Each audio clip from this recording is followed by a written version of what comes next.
Oh, great. Thank you, Mara. Shalom, everybody. And we say Chodesh Tov. So let's all say that. Chodesh Tov. Wishing you all a good month, a healthy and a peaceful month, a month of blessing, a month of satisfaction, again, a month of peace and blessings. So let's even begin our time together by offering, a fill in the blank for us as we take a nice deep inhale and exhale. Getting anchored and focused in this very particular, very special, beautiful time and place of this Zoomiverse where we can reflect on the meaning of the month of Nisan and God willing, the blessings that it could bring for us. So you can use the chat, and we have when we announce the month, we say like in the liturgy, like may this be a month of a blessing of health, of peace, of all these different things. But I'm putting that out there for you to use the chat. May this month of Nisan be a month of, and let's populate that chat with your own kavanot, right? The direction of your heart, whatever's on your mind, just so we could put that out there in our shared space for contemplation, reflection, and to bring those blessings and requests into our collective consciousness here. And while this is going on and you're thinking, we'll start with a song. Ya na na na na na na na na na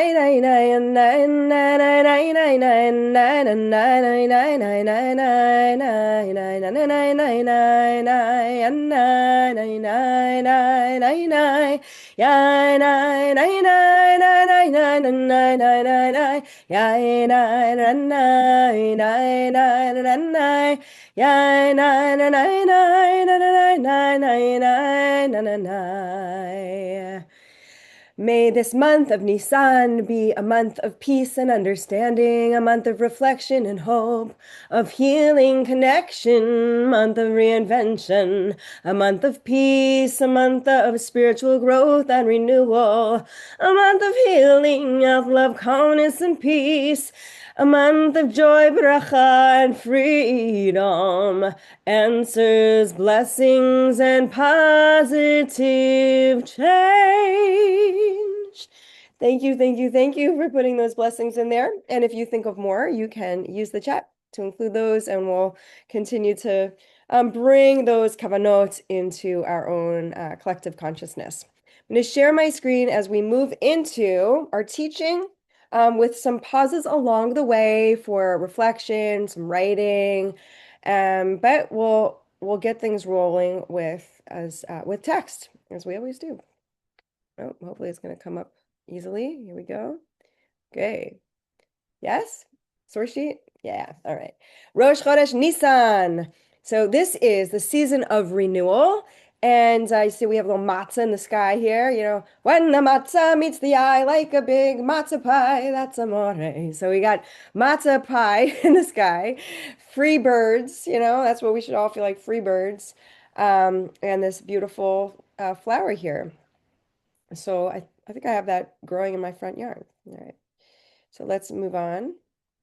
So Rosh Chodesh Nisan. So we are not at all blind, deaf, unwilling to face the real challenges out in the world, in our communities, in our countries, the challenges personally that we're facing, of course, in the land of Israel, in the Middle East. So even like a deeper kavanah for this moment, just giving word to a time of turmoil, a time of unrest, and whenever the Jewish people are feeling the squeeze, as we are now, under anti-Semitism, scrutiny, and just a lot of negatives, trying to wade our way through the complication and the difficulty and the challenges to the very core, the very point of light that exists within each and every one of us, and that has already been implanted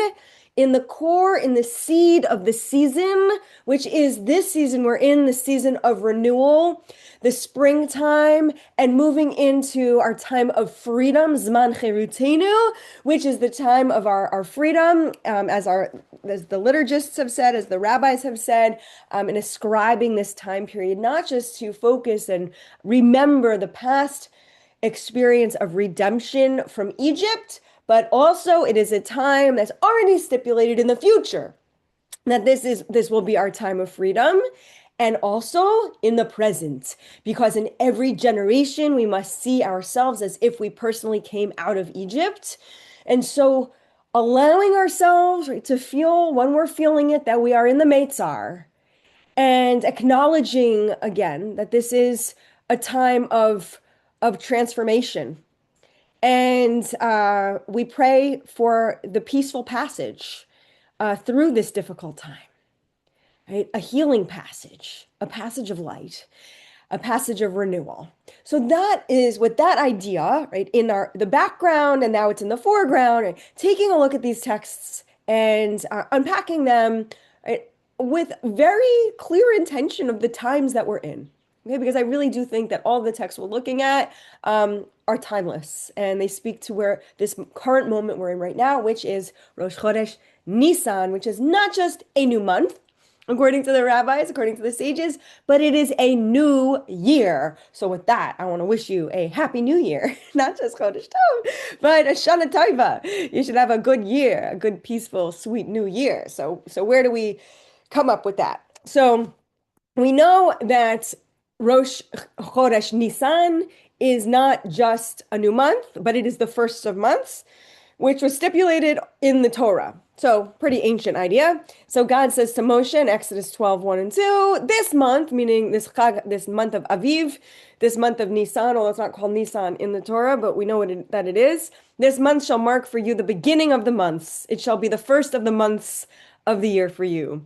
And this is so wonderful because in this concept of God giving us this commandment to observe this month as the first of months, we're also given the commandment of having months, of tracking time by the lunar cycle. And so we are embedded in Jewish time, right? No matter what's going on out there in the world, in the solar calendar, in the general population, for us, we're always admiring the stars. We're gazing at the stars. We're looking at the moon. We're looking at the phases, and we're acknowledging that when God gave us the new month, right, to tell time by, there was an intentionality in that as well. The rabbi said, why the moon and not the sun? The moon wanes. Right? It waxes and wanes. It waxes and wanes. And that's like the Jewish people. Sometimes we feel diminished. Sometimes we feel small. Sometimes we're just feeling like barely reflecting light. And then just when we're feeling like, whoa, we're in the dark here, right? The light starts to grow. The light starts to grow. And there's also a blessing of being in the dark, right? And we say every morning, Baruch atah Hashem Elokeinu melech haolam, yotzer or uvrei choshech oseh shalom uvrei kol. Thank you, God, for giving us light, for giving us darkness, right? For creating peace, for creating everything. So all of that as is to say that even when we're in that sliver, right? That it's barely light, when you go outside, even then, right, maybe you're feeling like a diminishment, but encased in the diminishment, encoded in the diminishment, I want to say, is already the process of growing more light. Right? And sometimes we do. I have to shut my eyes sometimes, like the thing to process it. Sometimes we need the dark just to collect ourselves, get our lives together and think about what is our next move and how do we want to be, right? When that light starts to grow, how do we want to see ourselves and one another in that light? So Rosh Chodesh Nisan, it is a new year, and we know that from the Torah. And the rabbis picked up on that in Masechet Rosh Hashanah, in the first Mishnah there, where we're told there are 4 New Years. And I know that is not a shock to many of you. But yeah, we just had Tu B'Shvat, the New Year of the Trees. We had the Rosh Hashanah that was in Tishrei, apples and honey and shofar and so on and so forth.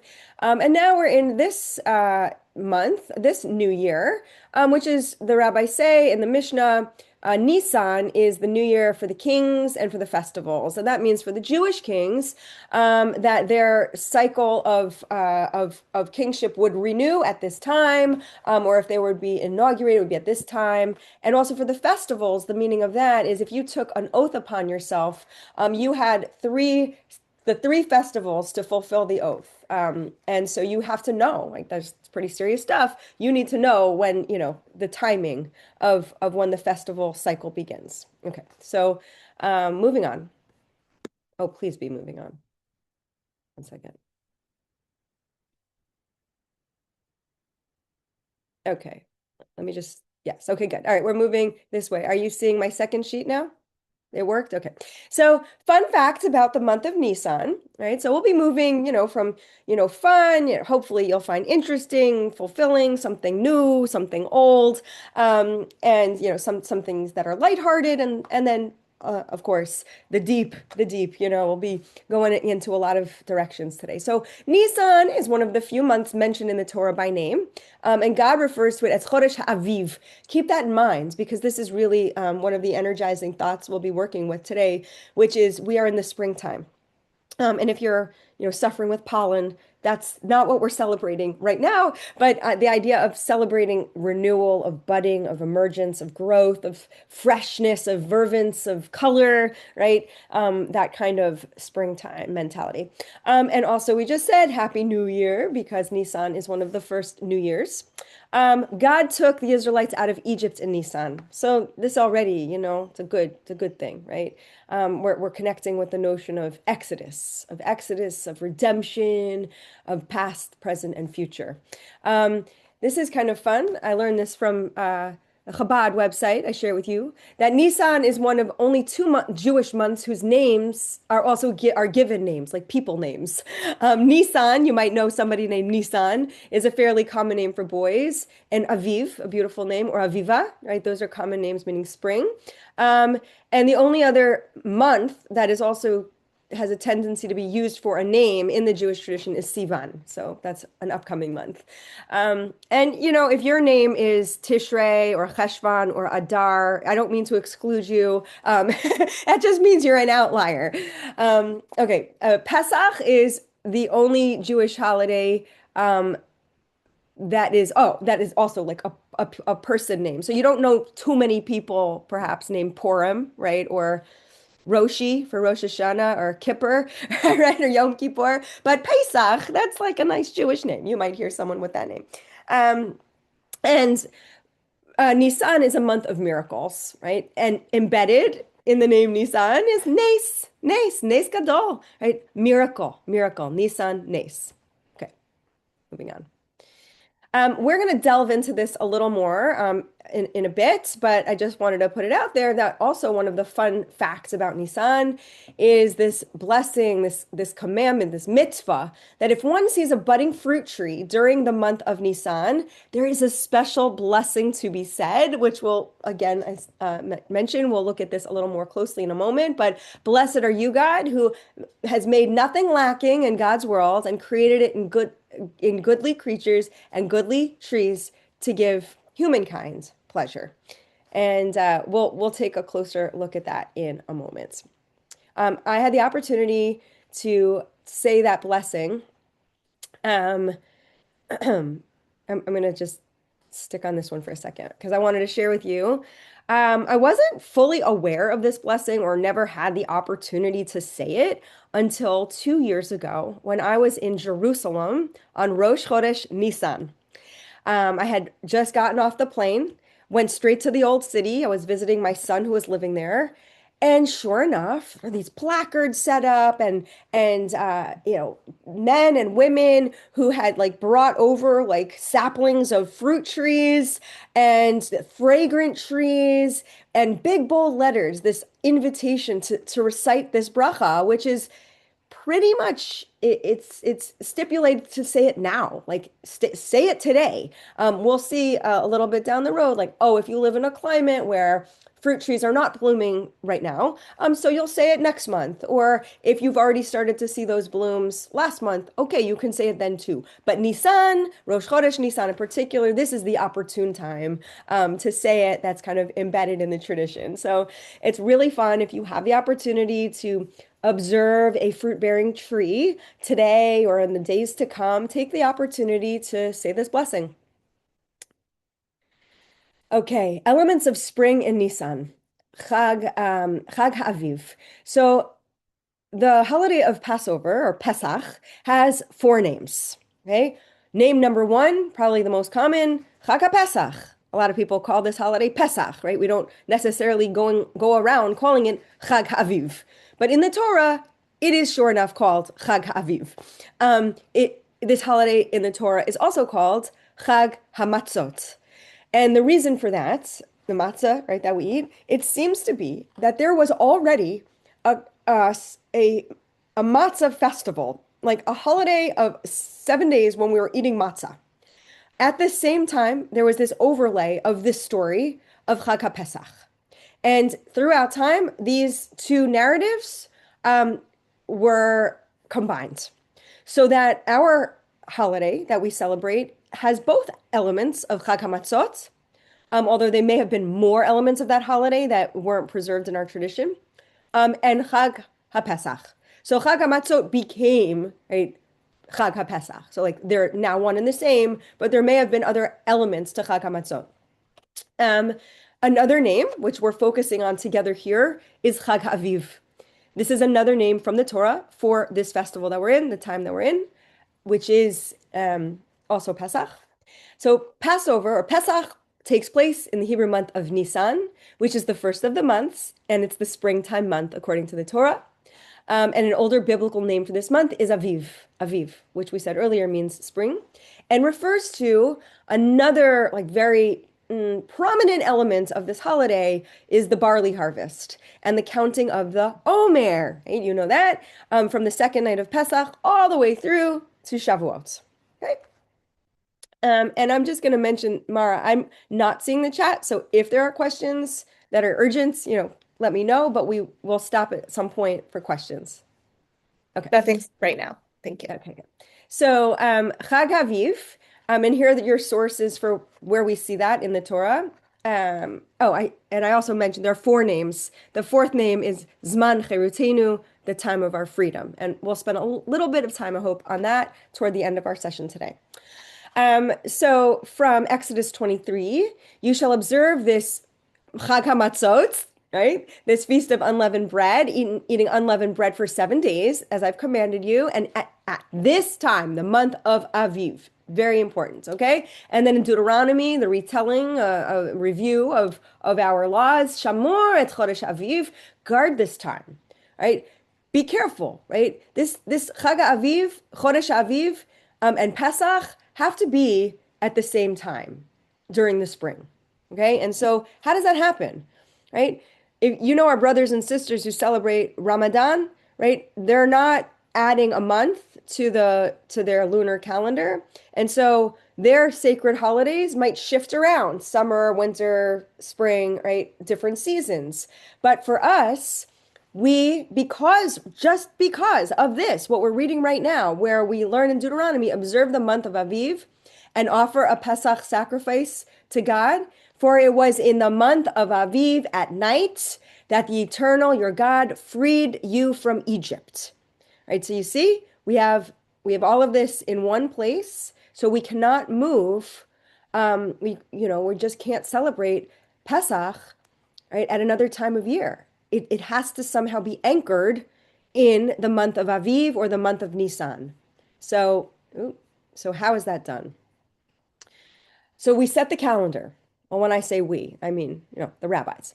So to make sure that the month of Nisan always occurs in the spring, the calendar was manipulated. inserting an extra month of the month of Adar. So sometimes we have the full, the Malay, Adar Aleph and Adar Bet, which we will have this coming year, or we just have the one Adar. And by doing this, the solar orbit and the lunar orbit can be brought into alignment with one another. Rambam picks up on this as well, and he talks a lot about this over here in Hilchot HaChodesh. He says some other interesting points, but I just have this one. So he says a leap year is a year that includes an additional month. The extra month that is added it is always Adar, and thus the year contains two Adars, first and second. And why is the month added?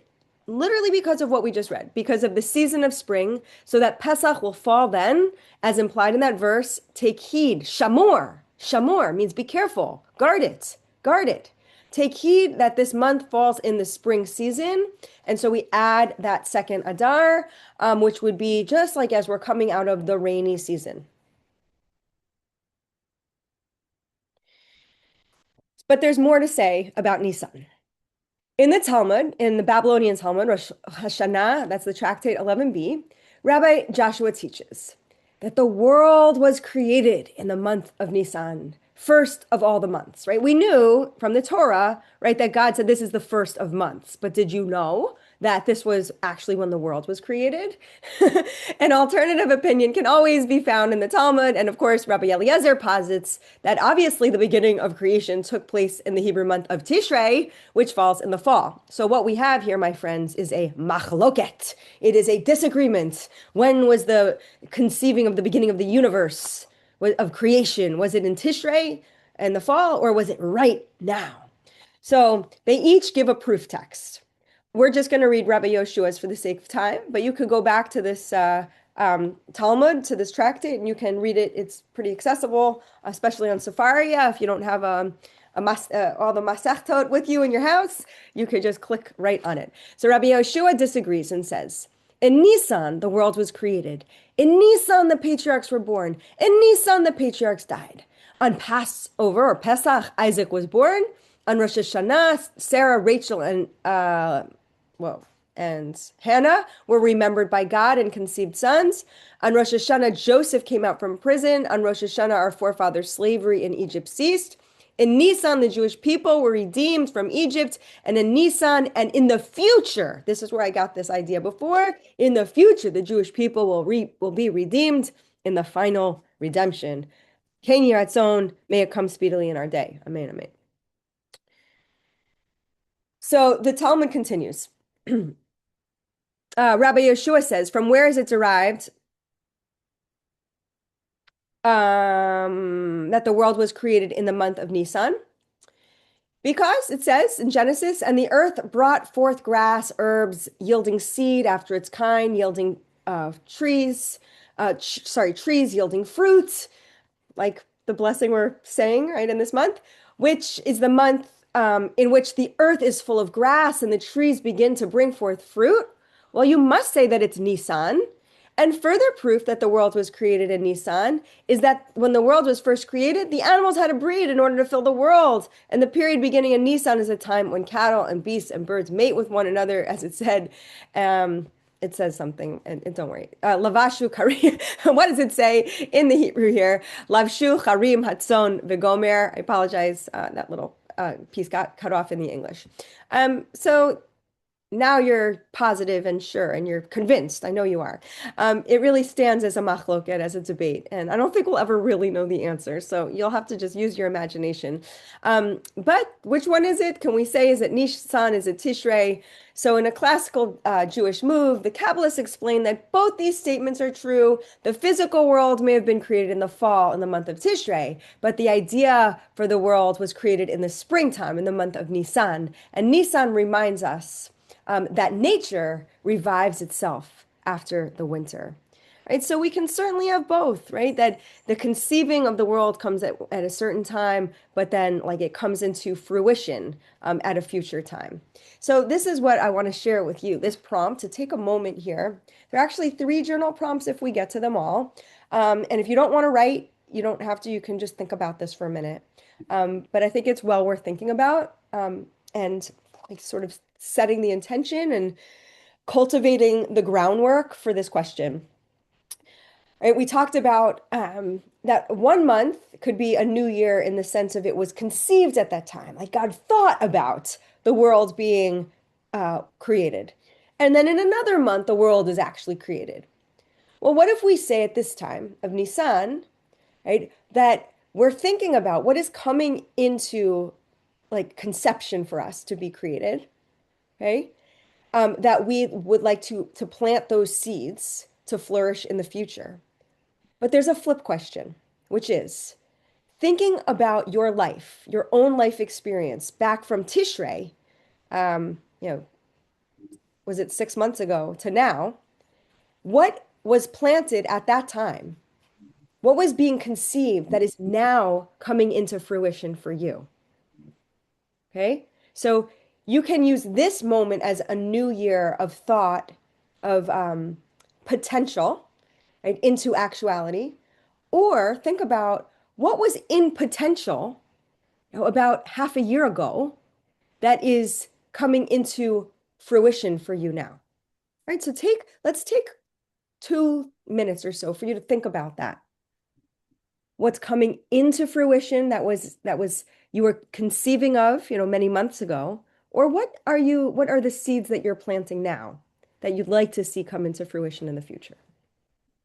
This is something you can think about, write about, but we're going to give you a moment of quiet and I'll play some music.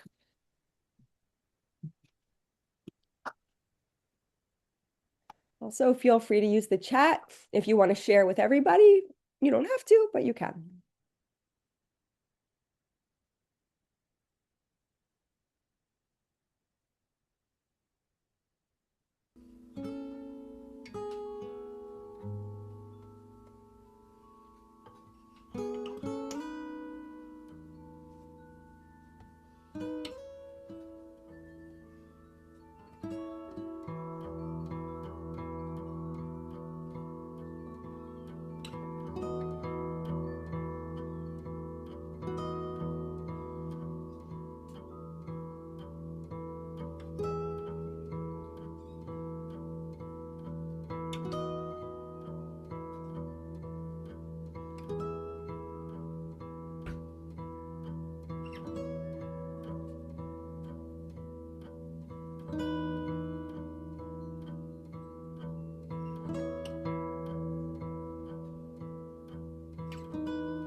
Take about another 20 seconds here, and then we'll come back to our shared space.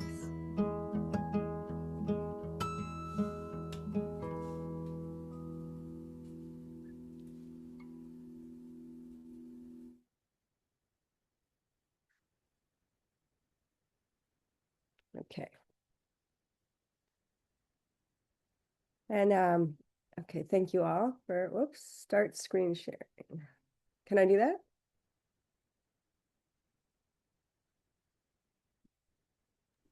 You should be able to. Okay. All right. So Nisan, we're moving on. Spring associations and rituals. The trees of Nisan. So someone mentioned Erica Brown. I love her, and she's a mentor of mine. I did have an opportunity to study with her a bit several years ago, and I know My Jewish Learning just had a wonderful session with her, and hopefully some of you were able to catch that. Well, she has a wonderful book for Pasach called the Seder Talk, the conversational Haggadah. And this is excerpted from the very beginning. We mark the transition from winter to spring, knowing that the change of season brings with it the power of possibility. With the budding of trees and flowers, we pause to thank God for the reawakening of the world, and with it, the reawakening of a joyous self after a harsh winter. That brings me to tears, but okay, the joyous self, right? For many of us who are spending a lot of time in a very unjoyous state, carrying the burden of the world, what would it feel like to open our eyes, open our heart to the possibility of stepping into a springtime mentality with just a little more awakened joy, right? So for some of us, that may not be the reality fully at the moment, but even, to connect with the exercise that we just did, right? Even the idea of planting the seeds, right? To acknowledge that joy is possible, okay? That flourishing is possible, right? We have to believe and see it, right? And then we can begin to attain it. Samson Raphael Hirsch, wonderful this is also a wonderful text, a rabbi from the Enlightenment period and considered to be the father of modern Orthodoxy, says this about Nisan. How poor we would be if we had not learned to celebrate our spring. This season of spring reminds us that just as nature renews itself, so does humanity. When spring comes and nature bestirs itself outside our doors, there's a stirring in us too, a stirring among us, a stirring around us. Then the springtime comes to us, and then our homes and our dwellings come to life. In this springtime gestalt, we read Shir Hashirim. So the Song of Songs, which is a pretty magnetic, juicy Megillah. It's the lover's song. Rabbi Akiva says in the future days when Mashiach comes, we're not going to need any of the other biblical texts, only Shir Hashirim. So when you read Shir Hashirim, the Song of Songs, in that light, you can really feel the spiritual import of it. Although on the surface, it's a very romantic text. So it takes place, of course, in a garden, and we read the Shir Hashirim, or the Song of Songs. The Shabbat for Ashkenazim, we read it on the Shabbat of Passover, of Pesach, but the Sephardic communities, they read it either all through the whole season, from Pesach on, or I actually can't remember the exact time period, but I know for sure on Shabbat, it's part of Kabbalat Shabbat. So for now, the winter is past, the rains are over and gone, the blossoms have appeared in the land, the time of pruning has come, the song of the turtle doves heard in our land. The green figs form on the fig tree, the vines in blossom give off fragrance. Arise, my darling, my fair one, come away. So connecting with Shir Hashirim, if it's a book you've never read, I suggest, pick it up, or maybe make it a practice to read it on Shabbat. And it's, it takes you to the garden, as it were. This is a quote from Marcia Falk, Spring and the Birth of the Year. This is from another Haggadah. My intention in this study series with you is also to share some works for Pesach maybe you're not familiar with.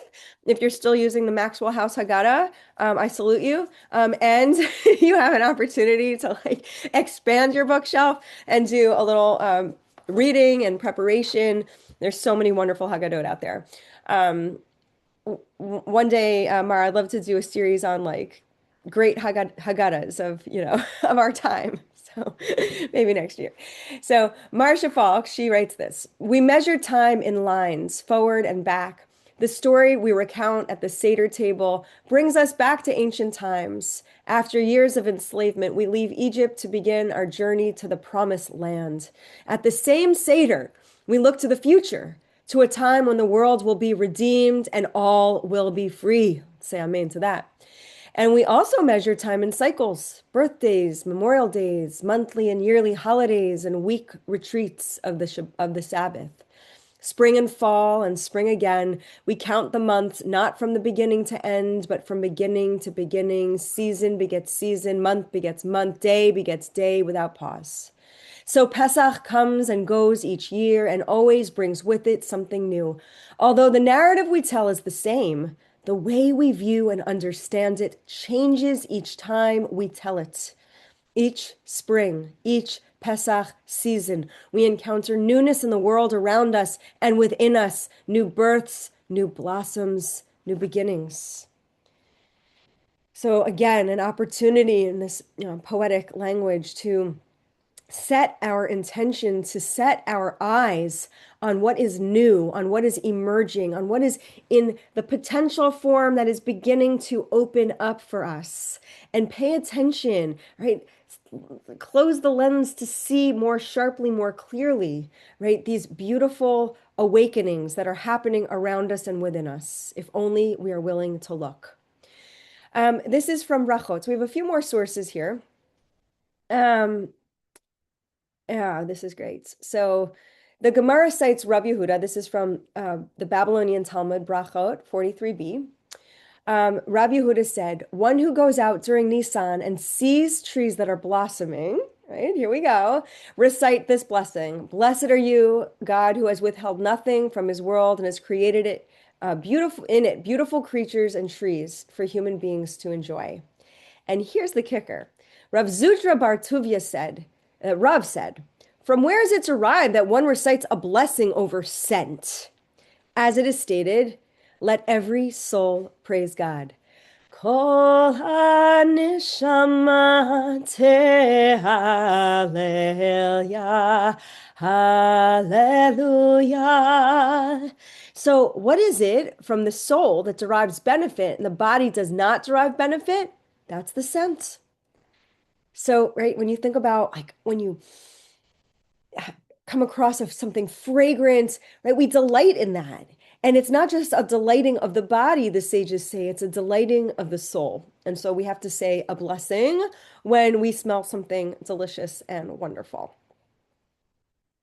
This is a little bit of a deep dive into when and how you say the blessing over the trees in Nisan.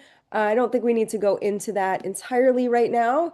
I mentioned some of these things before to you anyway. If you live in a climate where the trees are opening up later, you can save your bracha, or earlier, you could say it sooner, and so on.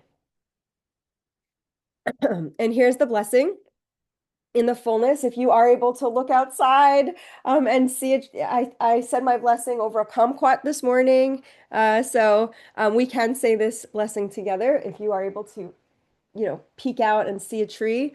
Or you could look at this pomegranate, maybe apple tree. That doesn't count, by the way. So we can say it together. Baruch atah Adonai Eloheinu melech haolam, shelo chiser ba'olamo klum, uvaravo briut tovot vilanot tovot leanot bahen b'nei Adam. And we say, Amen. And that is here for you. We said it a couple of times, and it's here in the English. So another journal opportunity here, right? Because I know some of these teachings are coming fast and furious, but I want to give you an opportunity to let them sink in a little bit in the time that we have together. So we're going to turn on our journaling music again, or just you could sit in quiet reflection, or if somebody is around with you and you want to share, like speaking out loud with somebody, that's okay too, to have a little conversation about this. So some questions you might consider for the next 3-ish minutes, okay? When you think of spring, what comes to mind? Maybe it's weather, maybe it's flowers or a specific memory.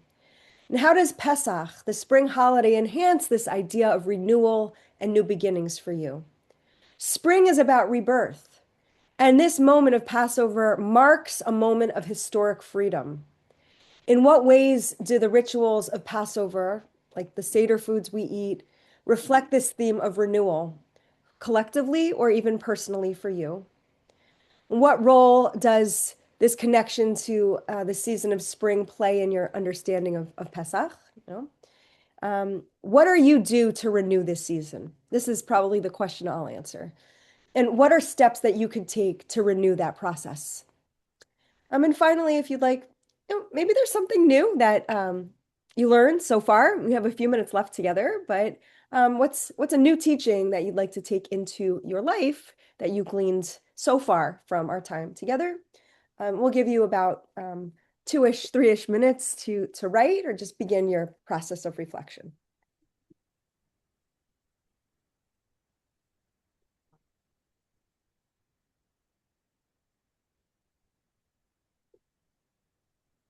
Mara, do you have music for us? Okay, thanks.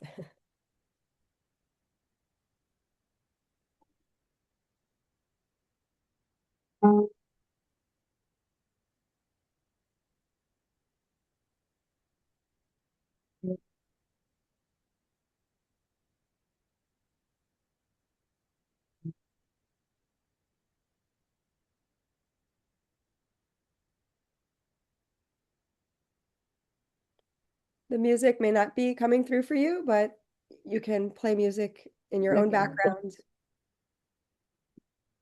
Can you not hear it? Oh.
And we'll begin to return to our shared space.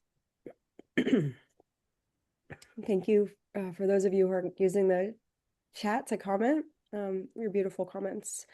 There was a post here from Martha about planting trees in memory of loved ones. And yeah, that is it's a wonderful practice. And also planting trees in honor of new birth. So, or any life cycle. And if you, support JNF, right? Any time is a good time to plant a tree. So, especially in Israel. But of course, planting trees and getting your, fingers in the earth can be very healing, to you and the earth. And also like watching a tree develop and grow and blossom, there's just nothing like it. So, yes, there are many ways to enjoy trees and to use them ritually in our tradition. Okay, I'm going to go back to the screen share, and we're just pretty much at the last piece of teaching here, and then we can open up for any other comments or questions. A tandem idea for Pesach and Nisan in particular, this moment as the springtime season. It's also Zman Cherutenu. The rabbis have named this holiday the season of our freedom. Well, obviously, right, because of Pesach and our past experience of liberation and God willing, our future process of liberation. And also in every generation, we must see ourselves as if we personally came out of Egypt, right? So this is a current present tense process of constantly and consistently being invited into a process of emerging from narrow places. So like we sing Hallel on this holiday on Rosh Chodesh. We sing Mina Meitzar Karatia Anani Bar Merchavia from Psalm 118. I cried out from God to God. Sorry, I cried out to God in a narrow place, and God responded to me with expansion from an expansive place. And I have an article about that on my Jewish Learning. If some of you are interested in that, maybe Mara could post it. I'm sure there are other articles as well. So Zman Cherutenu, the season of our freedom, and we echo those words at our liturgy on the kiddush that we say, the blessing over the wine. With the festival melody, Baruch Atah Hashem Elokeinu melech haolam, asher bachar banu mikol am, v'romemanu mikol lashon, v'kiddeshanu b'mitzvotav, v'atiten lanu Adonai Eloheinu be'ava, moadim l'simcha, chagim u'zmanim l'sason, et yom chag hamatzot hazeh, zeman cherutenu, mikrai kodesh, zecher letziat Mitzrayim. So, excuse me, we thank God who's given us this special time, a season of our joy, festival of Pesach, the season of our freedom, this sacred occasion, a remembrance of the Exodus from Egypt. So that's in particular, right, this Kiddush for the festivals. The Nitzivot Shalom, so this is the Slonim Rebbe on this Zman Cherutenu. So he says, as a Hasidic, he's a like contemporary, like he died in 2010. But this is what he says about Zman Cherutenu, the time of our freedom. The men of the Great Assembly, in setting the liturgy, established that the essence of the festival of Matzah is that it is the time of our freedom, Zman Cherutenu. It is clear that the time of our freedom does not merely refer to an event that occurred in the past, that way back during the Exodus from Egypt, we emerged into freedom. Rather, this is a concept of active and alive in the present. Now is the time we are emerging into freedom. For on the eve of Passover, all of us are free persons, just as we were when we left Egypt. Right? So once again, present tense. Right? And that really works in tandem with this time of renewal, right? The time of seeing ourselves coming from potential into actuality, right? This movement of freedom, right, goes hand in hand with a movement of into springtime. Rambam commenting as well, and you could just find so much material on this. That in every generation, right, we know this from the Haggadah, we must see ourselves as if we personally came out of Egypt and God took us out from there. So why? And so we remember that we were slaves, meaning to say, as if you yourself had been a slave and came out to freedom and were redeemed. Right? So it's not just like thinking about like a narrow place, like, in some kind of metaphorical way. Like we're being asked to really put ourselves into like an experience like of feeling what it would be have been like to be subjugated. And for many, this isn't a stretch. Right? We know, people in our country now are feeling the squeeze. What does it feel like when your freedoms are removed from you? And if you feel completely free, what might be, maybe you feel a sense of urgency to help others to feel more free. So whatever that might look like for you, in your advocacy or your vigilance, and your attention to things that are going on around us. Um, so we are coming to our, oh, and on that point, just about, because it may, relate to the immigration experience in our country today.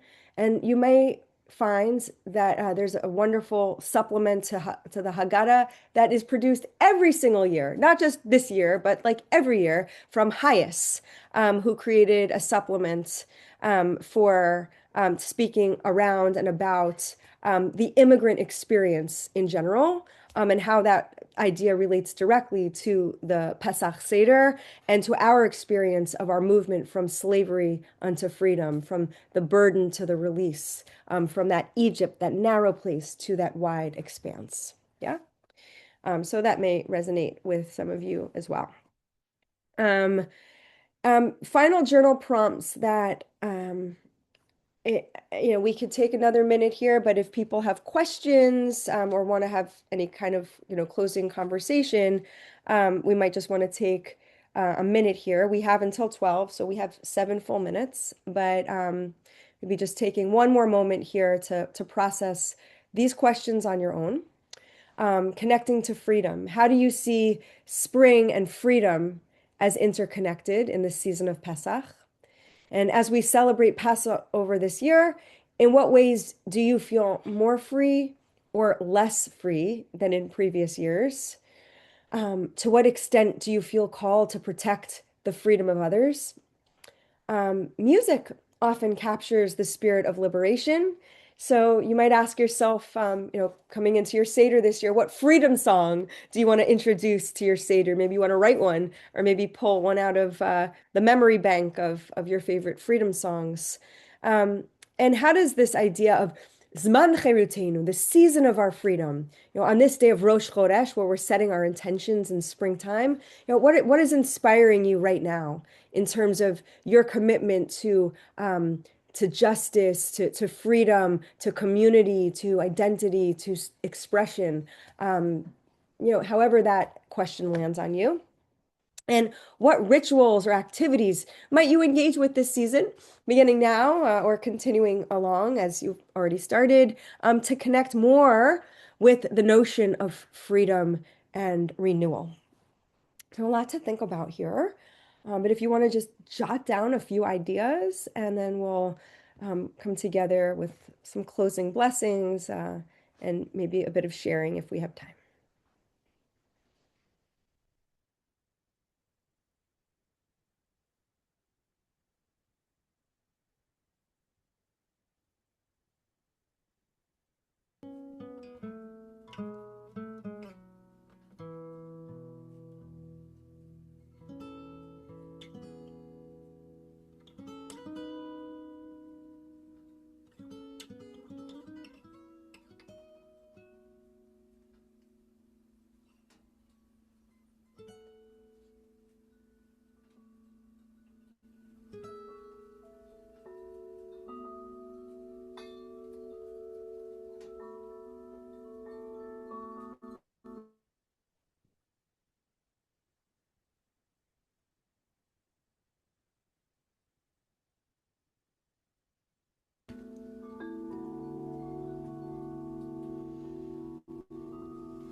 Okay, so hopefully this session gave you some food for thought, as it were, or seeds to plant, and to water and to nourish and to monitor and to co-create the vision of your unfolding in this month ahead. May we be blessed, all of us, in the Jewish community and our concentric circles of friends and allies and the whole humanity and the earth itself. May we all be brought into a true time of feeling our way into freedom, into renewal, into blessing, into wholeness, into more peaceful, verdant times for all of us, for all of Israel, and for all of the world. And let us say, Amen. Amen. I'll invite us all to unmute to say Amen, and give each other strength as we go into this season. Thank you so much, Rabbi. Thank you. Thank Amen. you. Amen. Suda. Amen. Excellent. Thank you so much. Amen. This is Thank wonderful. you. Blessings, everybody. Beautiful. Toda Thank Many you so blessings. much. Amen. Amen. Lots of love. Happy Praise Pesach. God. Yes. I love Happy seeing Bye, my Pesach. sister everyone. here. That was really, really fun. Amen. Love a reunion. Yeah. Thank you all. Chodesh Chodesh Tov, Tov. everybody.